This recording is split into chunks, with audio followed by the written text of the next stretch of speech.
What's up, everybody? We are the NFL experts. I am Mark D, and I am always joined by my guy, Wayne G. What's up, bro?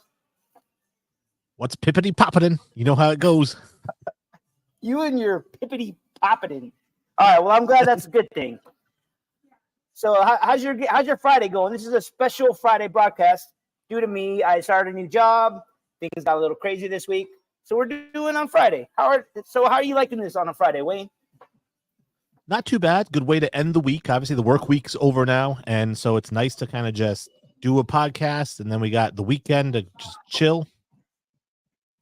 I feel exactly the same because after this, I'm going to go watch the Boston-Dallas game, praying for Dallas to at least win one game. Probably won't, but who knows?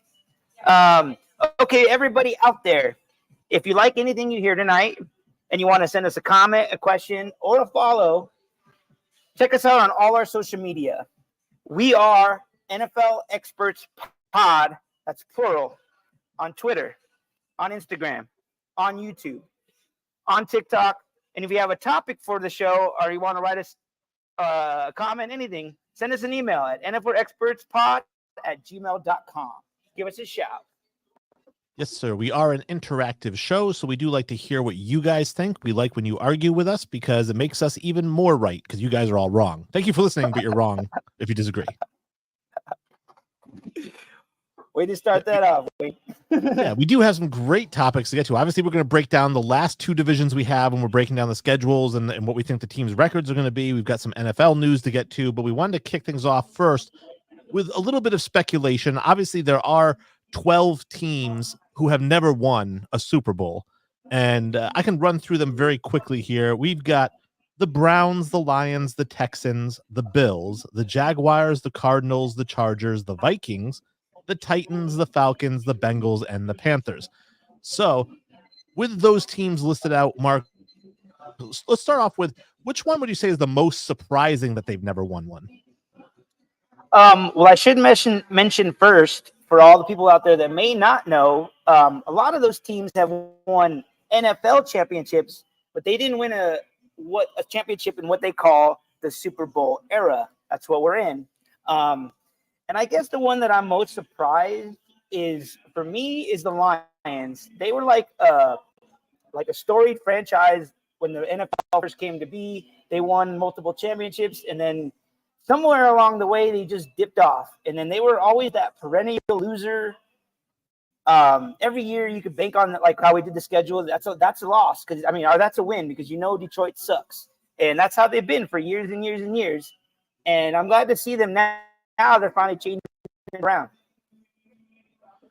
Yeah, for me, the most surprising one was the Cleveland Browns. And they're one that did win the NFL championship, but they haven't won a Super Bowl.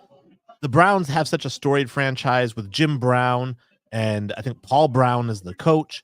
And, Bill Belichick was there at one point when they made the playoffs. But it's just like the Lions. They've just been just a doghouse every year, it seems like. And it's like, why? This is one of the most storied franchises in league history, and they've never won a Super Bowl. You know what? I think Belichick kind of got screwed. I'm glad that you mentioned that because that was the year they moved to Baltimore, or the year after they moved to Baltimore. Art Modell was like, screw it, Cleveland. I'm done losing here. Even though they weren't total losers, they did lose to the Broncos a bunch of times. But yeah, they were a decent team, and you're right. They're like the Lions. They're one of those perennial losers, and maybe they're another one, Wayne, that are going to change it around. Yeah, they moved to Baltimore, they fire Bill Belichick, and then they win the Super Bowl. Right. They also had a killer draft class with Ogden and Ray Lewis. So yep. Now I will say too that when we think about surprising, I think about trips to the Super Bowl. The Bills went to 4 in a row, and they lost 4 in a row, which is bananas. The Vikings have been to 4. I don't know. When you think about those teams, like the Bills in particular, is it surprising they didn't get at least one of those 4? I mean, 4 in a row, they didn't even get one.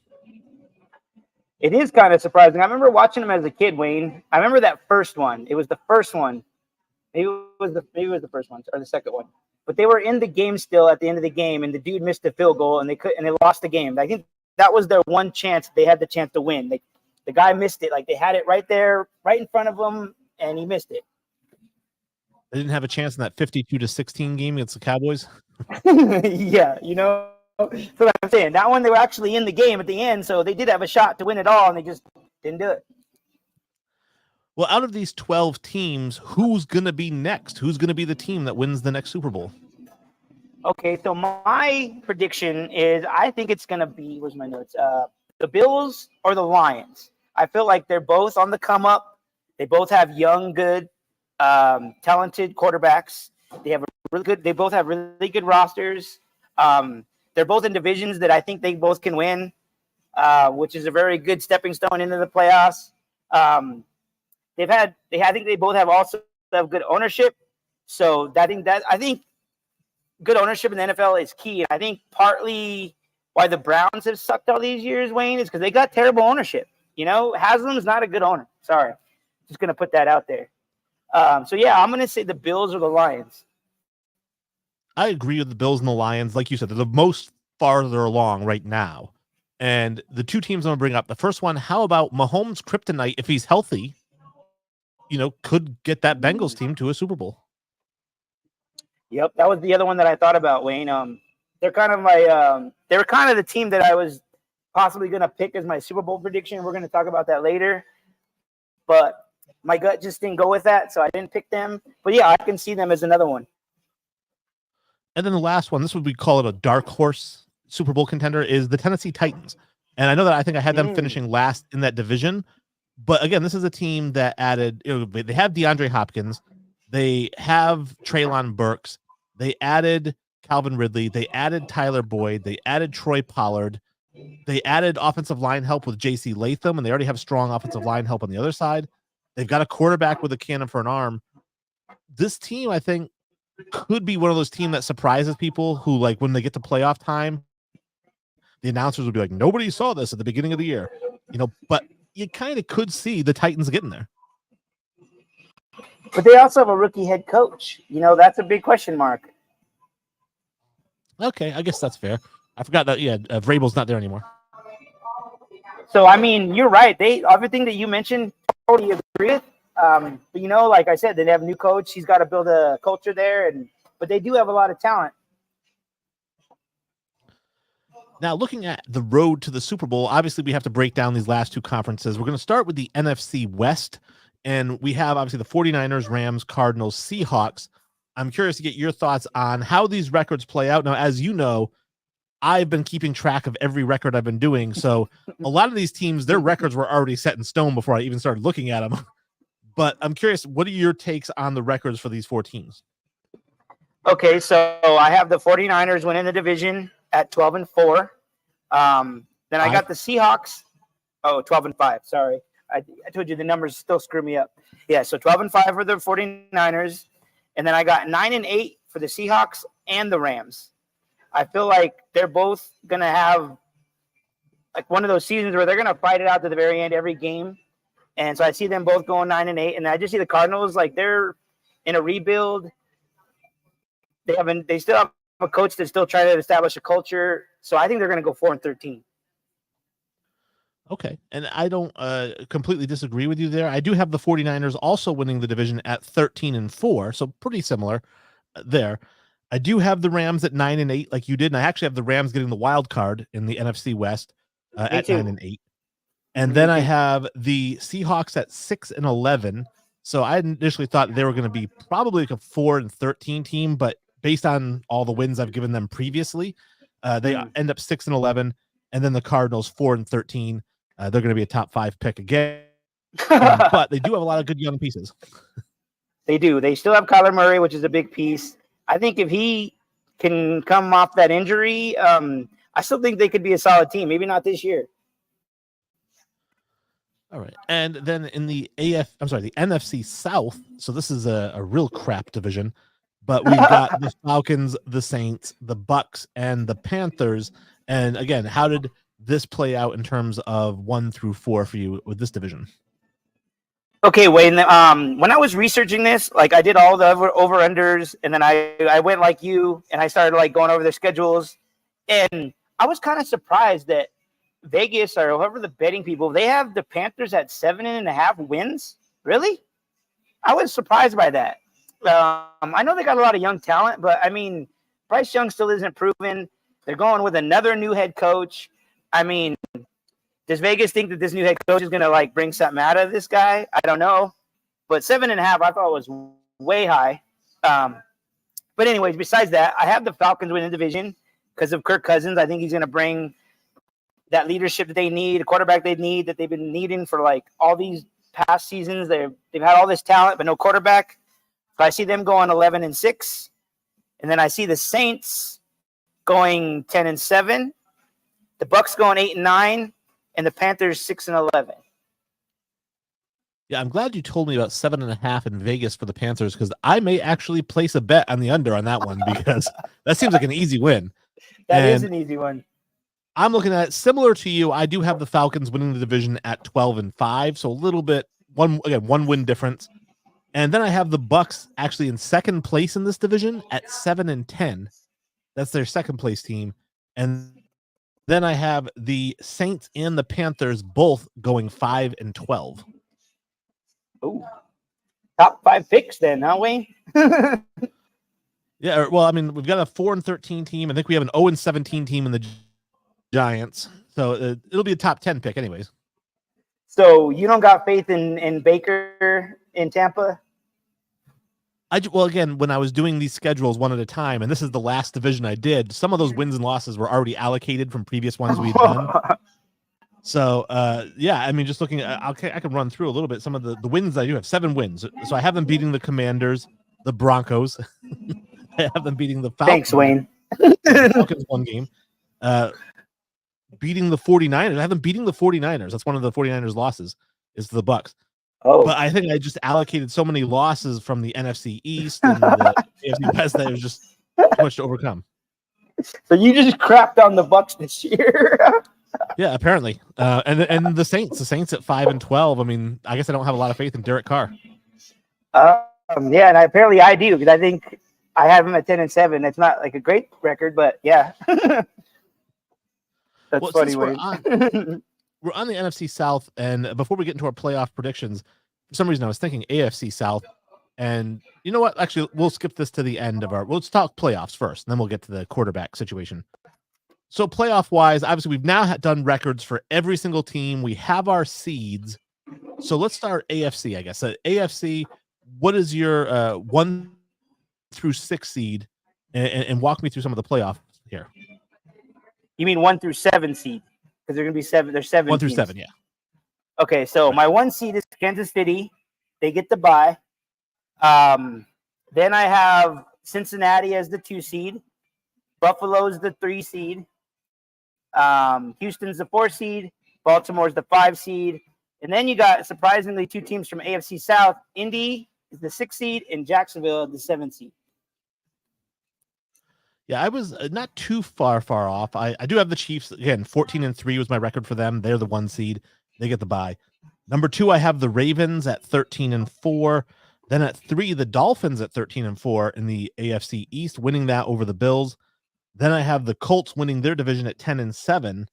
And then I have number 5, the Bengals at 12-5. 6, I have the Bills getting the wild card at 10-7. And then at 7, the Steelers and your guy, Russell Wilson, going 10-7, getting the 7 seed.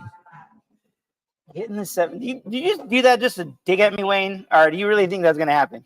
They just gave Mike Tomlin an extension. The guy never loses. True. He has not had a season where he's missed the playoffs. You were correct. Yes. So kind of starting things off, obviously looking at our rankings, I'll just run through my first round. We go to your first round. Chiefs have the bye, like I have. You have the Chiefs with the bye. I then have the Panthers beating the Steelers. I have the Bills beating the Dolphins, 6-3 seed. And then I have the Bengals beating the Colts. So I have the Ravens, the Bills, and the Bengals, and the Chiefs advancing to the next round. Okay, so I have Baltimore beating Houston. I have Buffalo beating Indy, and then I have Cincinnati beating Jacksonville, which means Baltimore is going to play Kansas City, and Cincinnati is going to play Buffalo. Okay, so I have a very similar. I think I have the same 4 teams here for you. And the thing is, mine's a little bit different. What I do like about the NFL is that they reseed the playoffs every round. And like in the NBA, if you're like the 1 versus the 8, and the 8 wins, the 8 plays the winner of the 4 and the 5. It doesn't reseed based on ranking, and the NFL reseeds every round based on where you finish the season. So, see, I didn't know that, Wayne, because mine's going off of that old method, like my rankings. Yeah. All right. Well, anyways, the right way to do it is I do have the sorry, the number 1 Chiefs playing the number 6 Bills in round 2, and the number 2 Ravens playing the number 5 Bengals. And I have the Ravens beating the Bengals and the Chiefs beating the Bills. Oh, okay. Well, sorry I did it the wrong way. I didn't know they reseeded. But I had Kansas City beating Baltimore, and then I had Buffalo beating Cincinnati. And once again, you're going to get that Josh Allen Mahomes matchup in the AFC Championship. Well, in my AFC Championship, I have Lamar Jackson, Patrick Mahomes, and this time Lamar Jackson gets the better of them, and the Ravens are going to the Super Bowl. And mine, Josh Allen finally gets the best of Mahomes, and he advances to the Super Bowl. All right. Now, let's see what's going on in the NFC, where, again, I'll go run through my records here. The bye, I have the number 1 seed is the Packers at 14-3. Number 2, the 49ers at 13-4. Then the Cowboys at 13-4. The Lions at 5 at 12-5. I'm sorry. The Falcons at 12-5. 4 are the 4 seed. Then the Lions at 5. Then I have the Eagles at 6 and the Rams at 7 at 9-8. Ours are very similar, Wayne. So I have the 49ers as the 1 seed. I have Green Bay as the 2 seed. Philly is the 3 seed. Atlanta is the 4 seed. Detroit is the 5. Dallas at 6. And the 7 seed goes the Rams. So we just had the Eagles and the Cowboys flipped. Yes. Mm-hmm. And then looking at those round 1 matchups, I do have the 49ers beating the Rams. I have the Cowboys beating the Eagles, and I have the Lions beating the Falcons. And so it is the Packers, the 49ers, the Cowboys, and the Lions advancing. And then I have Detroit beating Atlanta, Philly beating Dallas, and Green Bay beating the Rams. All right. So in the second round, I do have the Packers, the number 1 seed, playing the number 5 Lions. This will be the 3rd time they meet this year, and the Packers are going to beat them.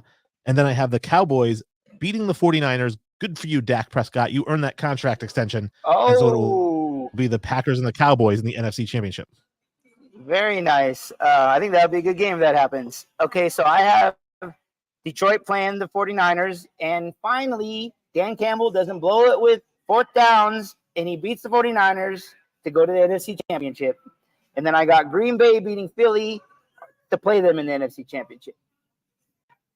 All right. And then in the NFC Championship, I do have Jordan Love and the Green Bay Packers beating Dak Prescott and the Cowboys. And the Packers will play the Ravens in the Super Bowl.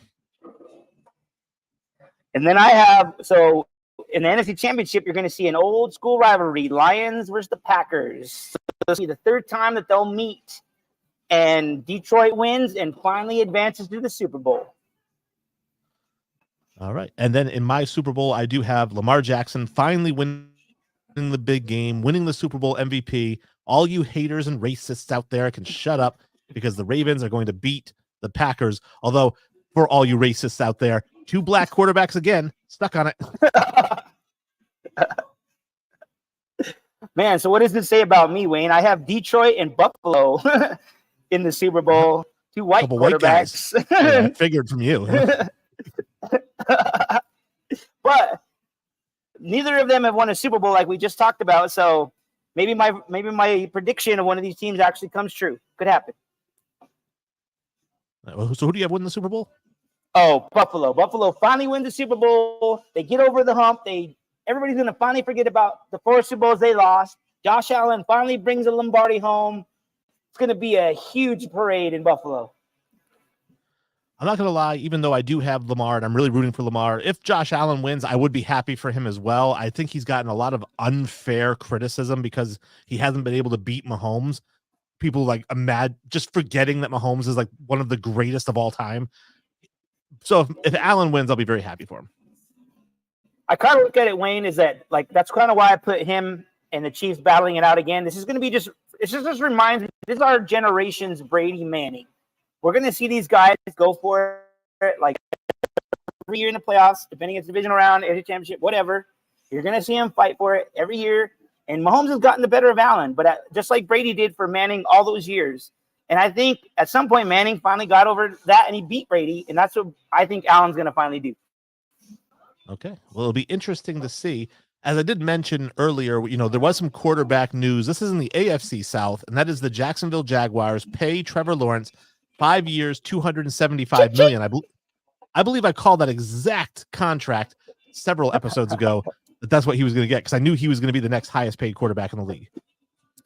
You did call it, Wayne. I'm glad that's why I texted you as soon as I heard the news. I wasn't sure if you were out golfing or something, but I'm like, he's got to hear this news. This is his guy. But you know what I didn't know as this was a topic and I started researching it, I didn't know that the most touchdowns he's thrown in a year is 25. Like if he's going to be one of the top paid quarterbacks, he's got to have a better season than 25 touchdowns. He does. It's all context because I don't think he's been completely healthy for a full season. That first season under Urban Meyer shouldn't even count. And then it's like He's got these weapons kind of coming and going. Calvin Ridley was there last year. Now he's gone. They had DJ Chark. I don't know. It's like they can't seem to get him a receiving core that he can get used to.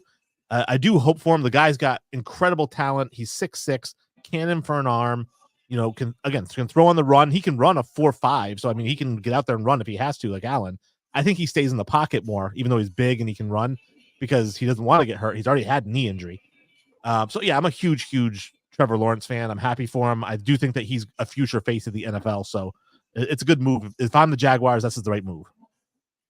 And so last week when we were talking about these quarterback contracts and stuff, I said that I thought they should wait to pay him. Do you think they paid him now to beat all the other contracts that are going to be coming up, like Tua and Jordan Love, and they're just trying to save some money? I don't think they were too worried about the other contracts. I think the plan was all along to make him the highest paid quarterback in the NFL. That's just the way it was going to be. I don't think Dallas is in a rush to pay Dak. I think it seems like they're going to let that contract play out.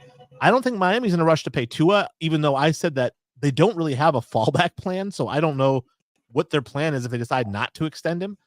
With the Packers and Jordan Love, again, there's no rush there. He signed a 2-year extension last year. This is year 2 of that extension. I think that they've been really good to him. They like the way he played last year. I think if he plays the first half this year, like he played the second half last year, he'll sign his extension at midseason. I think the last one is going to be Dak. You think Jerry lets him walk into free agency? I think so. It's tough because obviously he could put some pressure on Jerry. If he goes to the NFC Championship, like I predicted, he puts a lot of pressure on Jerry because then it's like, what are you going to do? Bring in a rookie quarterback or try to find a free agent? I mean, he's the number 1 free agent right now. So I don't know what the plan. Again, just like Miami, maybe Jerry loves Tua. I don't know. And so he's like, hey, I'm gonna wait for Tua to come here. Although I do think Tua would be a downgrade over his Dak. Man, Jerry Jones is just nuts. Who knows what that guy's thinking, dude? Well, the other bit of news that rolled out recently was we had the tampering charges. We were hoping it was going to come out last week. It didn't. It now has finally fallen. The hammer has been dropped on these teams. Philadelphia gets nothing, and Atlanta gets a 5th-round pick and like a $50,000 fine. So I'm curious to get your thoughts on the tampering penalties. Okay, so they got a 5th-round pick taken away, and they got a $50,000 fine. But then also, Wayne, the GM got fined $50,000. So that was another thing. It's like we talked about. Like Kirk Cousins is an idiot, dude. He came out in his press conference and he was like saying too much stuff. He was flapping in his mouth, like saying that he talked to these guys when he shouldn't have been, when he wasn't allowed to talk to them. Like they gave themselves away. Like they wouldn't have had any of this happen if he wasn't such a big mouth. Well, I had said last week that you asked me what I would penalize these teams if I was Roger Goodell, if I was the commissioner. I said a 7th round pick each. That's it. Because listen, it's tampering. Nobody cares. There's no effect. Like tampering does not give anybody an advantage at all. So, and every team does it. And we all know every team does it because the first day of the tampering period, we've got an incredibly complex 27-page contract that's already been agreed to. We know that wasn't agreed to that day, so we all know what's going on. And the idea is like, listen, just don't say anything and we'll pretend like we don't know. And then, like you said, Kirk Cousins is like, hey, guess what happened? Yeah, and he just blew everything. And like, I think the reason why the Eagles didn't really get in trouble because it was a coach. He kind of slipped his tongue and said, "Oh, something about Saquon," and I don't think they like really took that seriously. So that's why they probably didn't get any fines. Yeah, well, like I said, it's not that big a deal to begin with. And then when you throw in that the lack of evidence or the minuscule evidence, like I said, Kirk Cousins basically just came out and said, so they were tampering. I said, thank you for tampering. And like he used the word tampering 27 times in the conference. So that's why they got the like, yeah.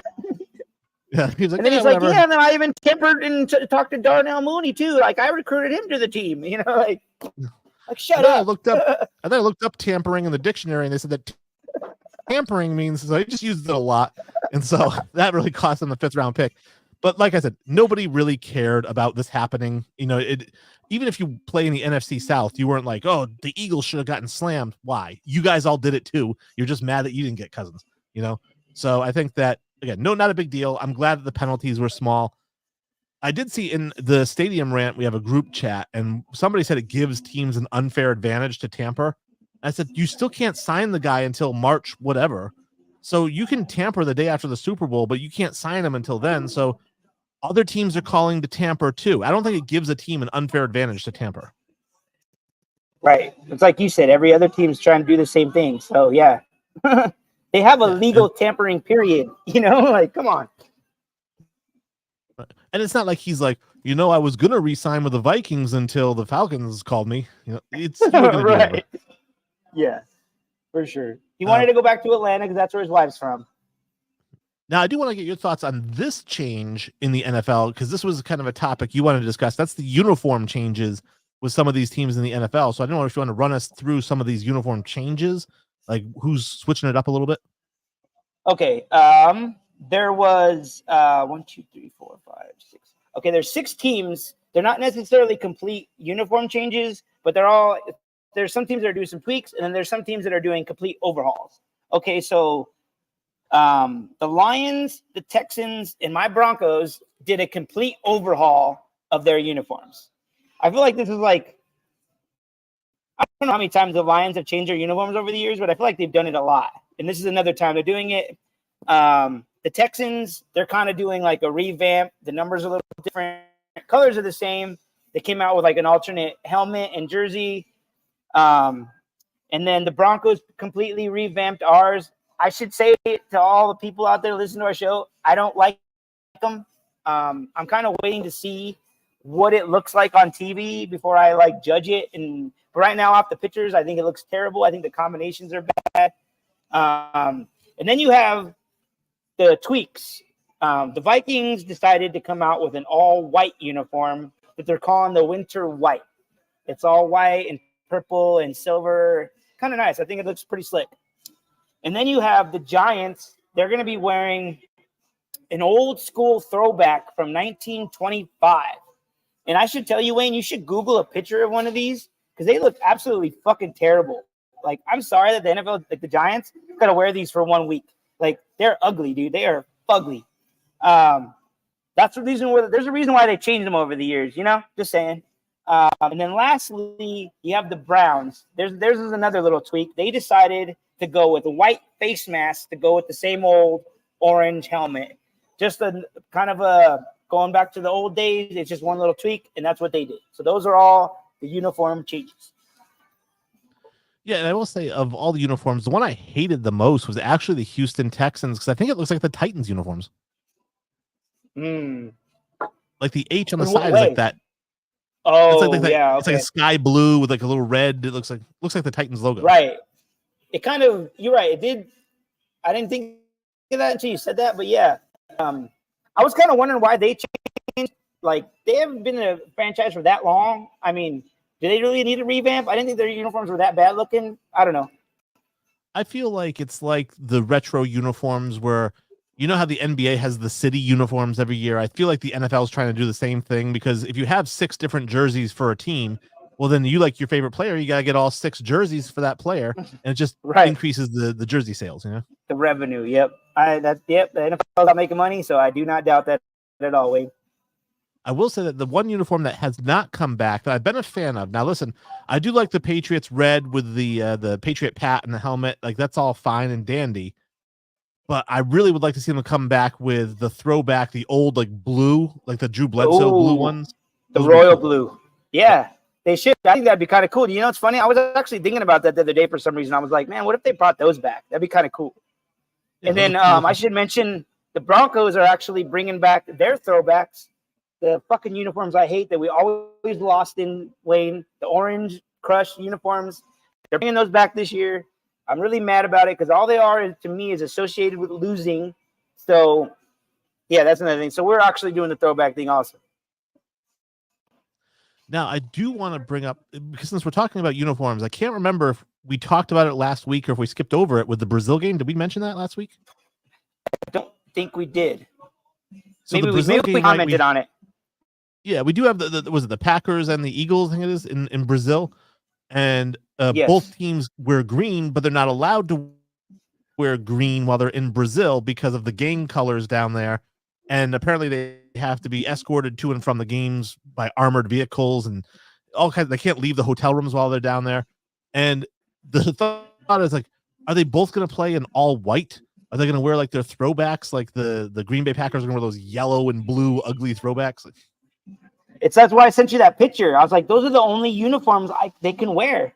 The Packers would have to wear those old school, like you said, royal blue and different, basically no green in it. And then the Eagles have an old school uniform where they're like yellow and blue. They'll have to wear those. And so for me, Wayne, I brought this topic up because I think the NFL totally screwed this shit up. I don't know if they even planned it right. Did they not know that there's gangs there and that they can't wear green? So you're going to pick 2 teams that wear fucking green? That makes no sense. Like, why would they do that? Well, I understand they're trying to like do the international thing and get more games, but come on. Well, not only that, but it's like, are you going to start a gang war if the Packers show up in their green and yellows? Is that going to start a gang war in Brazil? I don't really imagine, especially since their flag is green and yellow. I don't know, Wayne, but the way they made it sound like you're not allowed to wear those colors there. So if they do, that's just kind of like a slap in the face. So that's what I'm saying. I don't know why the NFL, maybe the NFL maybe they're just being arrogant and they don't care. They're like, fuck it, we're just going to do it anyway. Like, we don't care what they say. Yeah, I guess I would. I mean, again, like I said, the flag is yellow and green. I'm guessing the Brazil flag is going to be flying on the stadium they're playing in. So if you're going to fly a green and yellow flag, why not have a green and yellow team play? The national team wears green and yellow when they play. Do they tell the national team they have to wear different colors? No. Every time I watch a Brazil national game, they're wearing yellow and green. So I don't know. To me, it just doesn't make sense. It doesn't make sense at all. Like, that's what I'm saying. I was like, I don't think they did enough research about any of this before they planned this game. Although I do wonder, so if the Crips are blue and the Bloods are red, what is green? The boogers? I don't know, man. I don't know. You do not want to mess with the boogers down in Brazil. And then we have the Madden cover was announced. Obviously, there's been all this speculation. Was it going to be Joe Burrow? Or was it going to be Aaron Donald because he just retired and they were going to do an homage to him? It ended up being CMC. Christian McCaffrey is the cover person on Madden 25. I'm going to tell you before I let you talk about it, because I do want to get your take on it. I have to say, I really don't give a shit who the fuck is on the cover of Madden. So what's your thought? You know what, Wayne? I brought this topic up because I was like, hey, we're pulling for topics now. It's slow time of year. This is news. You know what? I'm with you to a certain degree. I don't really give a shit. I don't even play the game anymore. I used to play. I was one of those players, Wayne, that anytime the Broncos lost, like on an actual Sunday, they say they lost to the Chiefs or something.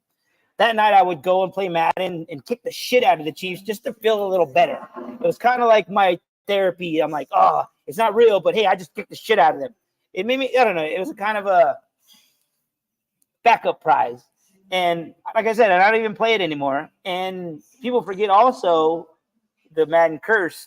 People don't think that it's real, but a lot of players have been on it and they've had stuff happen to them. So for me, I hope McCaffrey, this isn't like, because he's one of those injury prone guys. And I told you many episodes ago that McCaffrey is overusing that offense. So I really hope he doesn't have a Madden curse and get hurt. Well, what I would love is if they had Jordan Love and Jalen Hurts both in their green jerseys and then ship 10,000 copies to Brazil so all those kids can play that game. And every team just has a green variation jersey.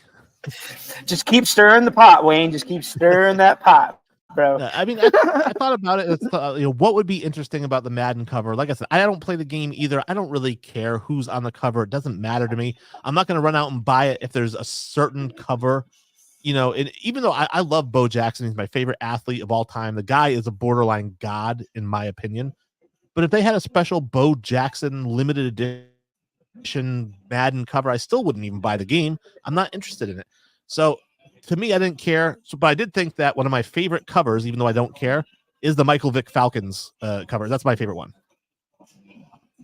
I will mention that since we're shitting on Madden, the Madden cover, the Broncos have never had a Madden cover athlete. Pisses me off because we've had some good players over the years. We've had Champ Bailey. We've had Peyton Manning. I can name more, but I mean, and we've never got the respect. Granted, like, I was always the thought of, oh, maybe I don't want my guys on it because I don't want to get hurt. Von Miller, another one. Like, any one of those guys could have been on the cover, and we always, like I always say, Wayne, Bronco hate, and that's why there's never been a Bronco on a Madden cover. Yeah, Tim Tebow, Maurice Claret. You could have had a bunch of superstars in there.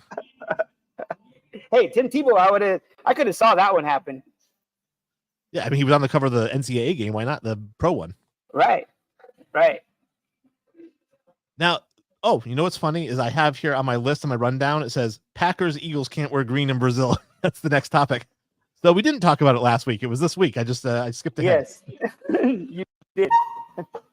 Now, you did have here Randy Gregory suing the Broncos and the NFL over marijuana use, THC, which he says he has a prescription for, and it's for pain reduction and probably anxiety reduction, everyone says.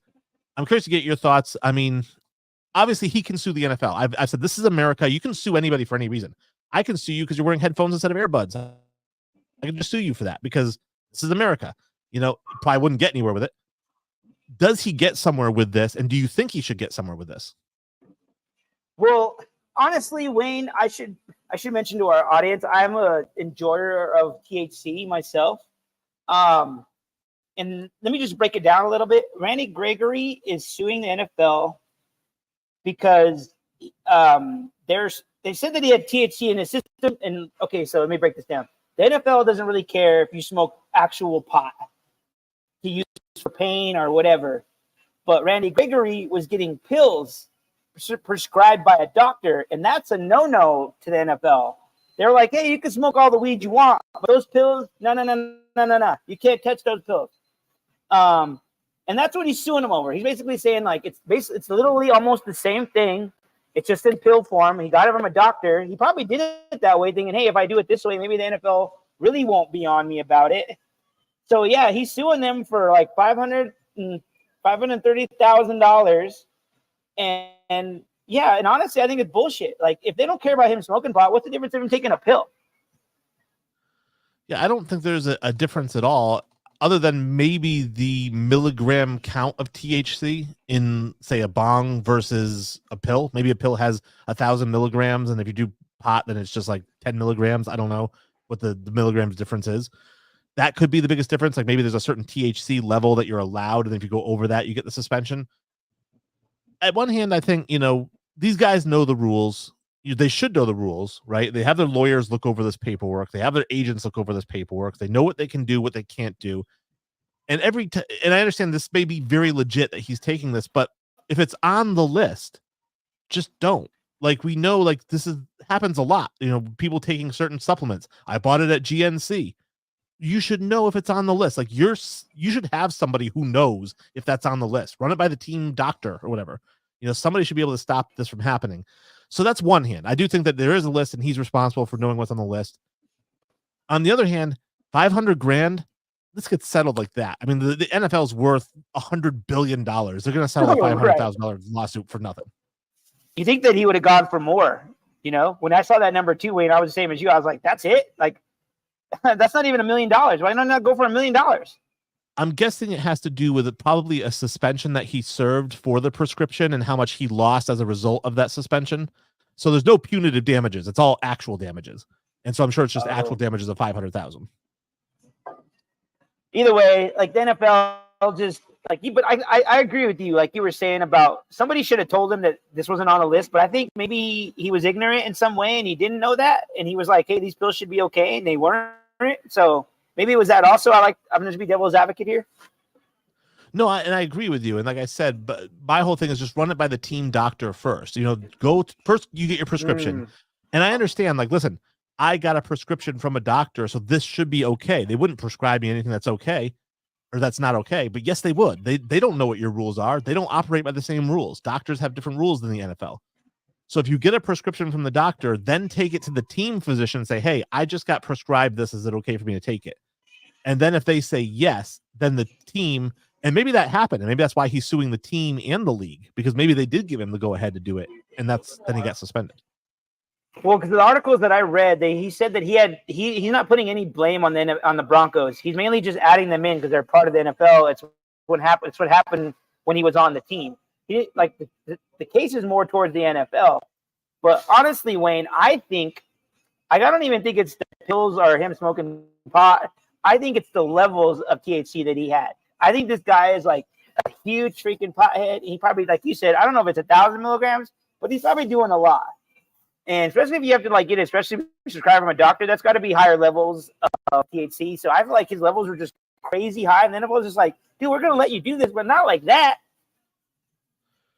I think you have to remember Randy Gregory, and I can't remember if it was Nebraska or Wisconsin. It was like one of those teams that he played for in college, but he got suspended in college for marijuana use and then got drafted. And he was actually drafted, I think, in the second round, but they said he was a top 5 talent, like ridiculous talent as a pass rusher, goes in the second round because of his pot use, then continues to use pot in the NFL, then gets suspended for using it. Like at some point, okay, fool me once, shame on me, right? Or no, fool me once, shame on you. I sound like George Bush now. Fool me once, shame on you. Fool me twice, shame on me. Like, how many times does he have to get reprimanded at every level before he says, maybe I shouldn't?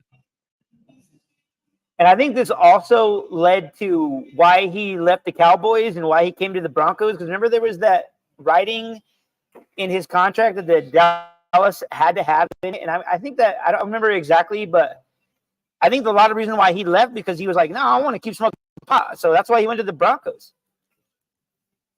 Yeah, exactly. And I get it. I do understand that it does treat a lot of different conditions. And I do believe that anxiety is something that comes with being a professional athlete. You can't go out anywhere. Everyone knows who you are. Everyone's trying to get something from you, start a fight with you, do something. You've got the pressures of doing interviews. You've got to practice every day. You've got to know things.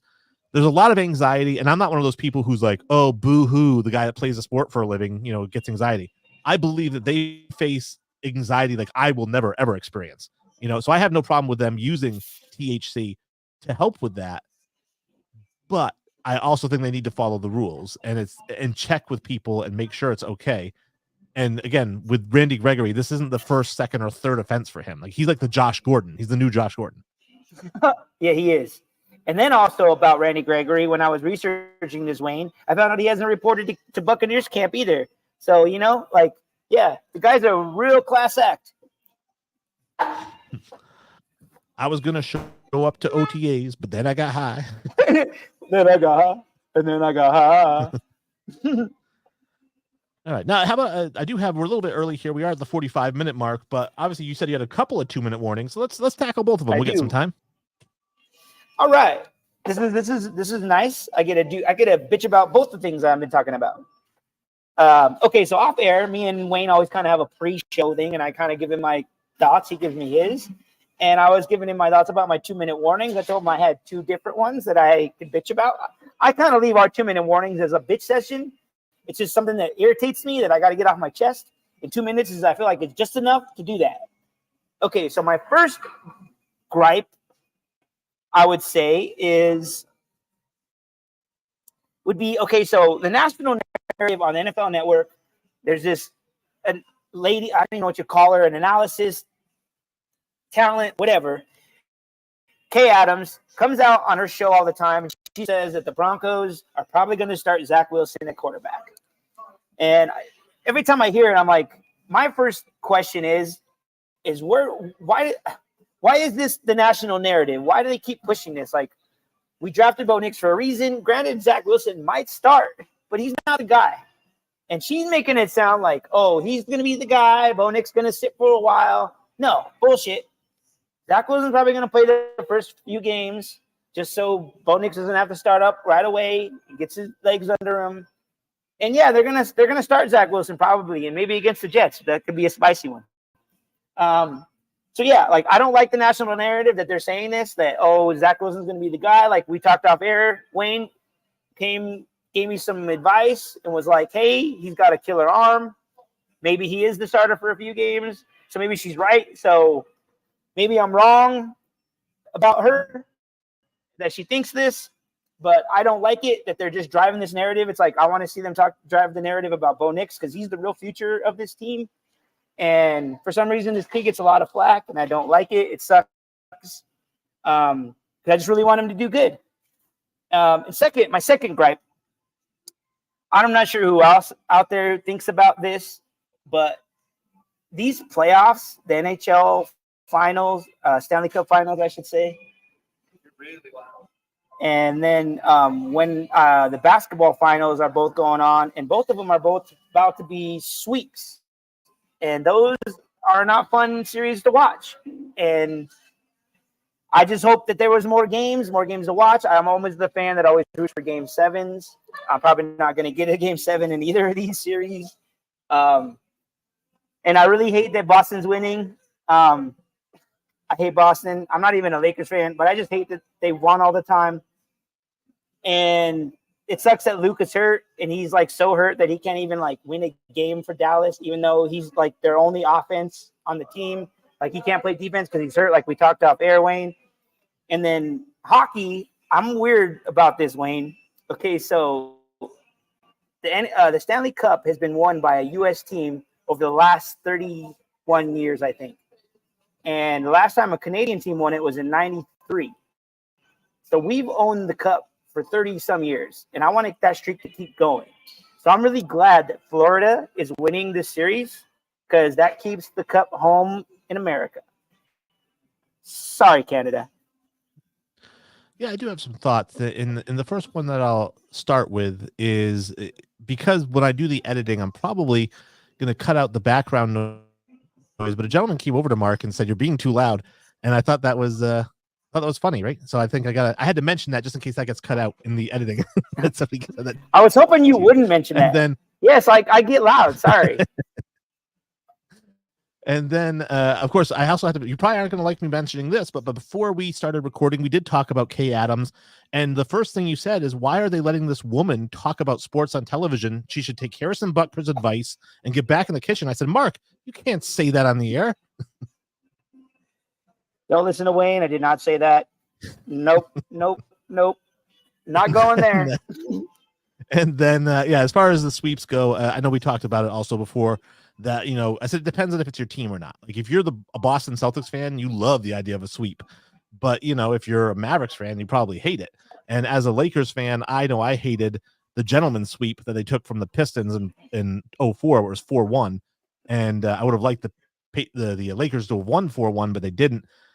So for me, again, I don't really care whether it's a sweep or not. Obviously, we all like a good series, but because I hate the Celtics, I don't really care. And I would like it to be 7 games now, just so the Mavericks can win, and all my Celtics fans who are friends of mine can cry. I'm sure that you have a lot of them around you, Wayne. So they're gonna win, and they're gonna have a huge parade. They're gonna win the 18th championship. They're gonna be the best team with the most championships. Blah, blah, blah. Yeah, you're right. I don't care. So I'm going to watch it tonight. But yeah, I'm pretty sure that's what's going to happen. And then I'll throw in my 2-minute thing. There's going to be an article that I wrote for Stadium Rant. I do like to plug those articles, and it is called Jason Tatum is not a top 10 player in the NBA. I figured it's fitting since we do have the NBA finals coming up, and we did talk about this beforehand.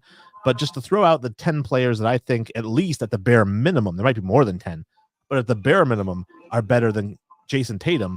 I had Jokic, Doncic, Embiid, I had Giannis. I had LeBron James, Steph Curry, Jalen Brunson. Oof. And now I'm starting to space on the other guys I had. Oh, Kevin Durant. And I know I had Jalen Brown ahead of him. So, but like I said, that's the bare minimum. I mean, there's Anthony Edwards might be ahead of him. You know, you got Kawhi Leonard when he's healthy, he might be ahead of him. So Jason Tatum might not be a top 20 player, Celtics fans, in the NBA. He's not even the best player on his team. So anyways, I wrote this article. If you want to check it out in Stadium Rant. I do have pictures, and I have a little 2 paragraphs for each player that I think is better than Tatum. Yes, check out Wayne's article. And we just found out today that we have not been able to broadcast on Facebook anymore because we need followers. You need to have so many followers to keep broadcasting live. So please, anyone out there that likes our show, loves our show, please give us a follow. We want to get back on Facebook. Yeah, on Facebook, it is the NFL Experts. It's unmistakable. It's got pictures of both of us. It's got the NFL Experts logo. You can't mistake it. Just click follow. I don't know if it's a little thumbs up or whatever, but just click on the follow, and that helps us out. Once we have 100 followers, we can be back on Facebook and broadcasting live. I can post this video afterwards on Facebook, but going live, which is where a lot of you guys watch, you know, we have to have 100 followers. Yeah, so please, people out there, all our buddies, give us a follow. Brandon, Buck, Mark, all you guys, please help us out.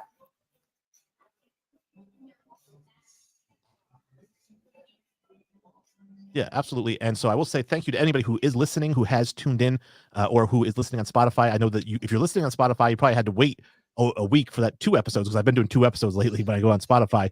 I do have the day off tomorrow to spend some time doing that.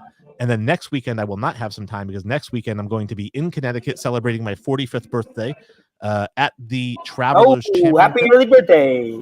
Thank you. Very nice. It'll be the Travelers Championship. I'll be watching some pro golfers who are almost as good as me. And then I'll be playing some golf myself on Sunday. Nice. So let's not harp on Wayne next week with the Spotify's. I'm getting on him about it. He's getting better. But let's all give him an excuse for his 45th. Happy birthday, my man. Thank you so much. And with that, I'll say party on, Mark. Party on, Wayno.